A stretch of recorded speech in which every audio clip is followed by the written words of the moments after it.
What exactly happened to the Cynocephali after the war? While not much is known, this is what we do know. They were engineered for war. Dog-headed warriors from Sirius C, fierce, towering, unstoppable. They didn't fight for conquest like the Draconians. They fought for the thrill of it, the challenge, the hunt. But as the war dragged on, the Draconians lost control. They descended into madness, launching desperate, suicidal missions. They threw entire legions and the Cynocephali into hopeless assaults. No honor, no strategy, just chaos. By the end of the war, the Cynocephali had lost nearly 2/3 of their forces. Catastrophe fractured them. Entire clans splintered. Some became refugees, scarred by betrayal, wandering burned worlds, wounded and leaderless. Others turned into rebels and pirates, abandoning all allegiance. Rogue factions that raided trade routes, colonized the fringes, and lived outside any known code. A smaller but pivotal group followed the Federation's call to peace. Exposed to healing, they began to change. Some became seekers of balance, guardians, even emissaries of light. Yet despite all paths taken, their full strength was never restored. The unity they once held as a warrior civilization was shattered. What remained were echoes, scattered, evolving, and silently observing. Some returned to Sirius C, to what little was left of their ancestral worlds. Others drifted across the galaxy and beyond, and a few came to Earth.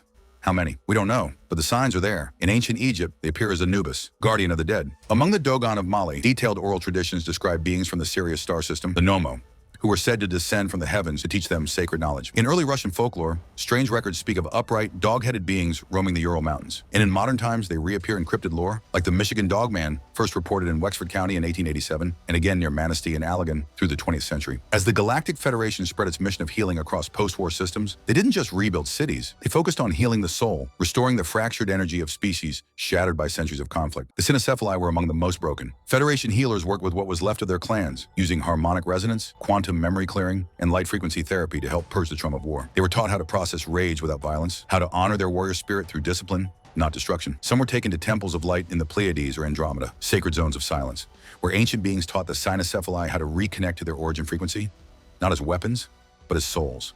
Slowly, they transformed. Some became guardians of sacred planets. Others withdrew into spiritual retreat, becoming silent watchers of galactic shifts. And a few remained behind on Earth, mythologized as gods, cryptids, or forest spirits. They didn't disappear because they died. They disappeared because they changed. Maybe they're still here, watching from the shadows, not as conquerors, but as survivors who chose transformation over extinction.